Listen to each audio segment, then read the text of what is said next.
এবার চলো রাশেদা, আমি তোমাকে বন্দি করে নিয়ে যাব। সত্যি সত্যি তুমি আমাকে বন্দি করবে?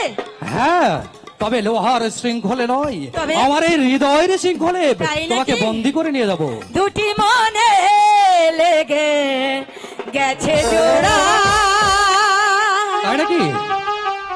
দুটি বুকে একই জ্বালা পোড়া, প্রেম এমনই তো হয়, এমনই তো হয়, প্রেম এমনই তো হয়।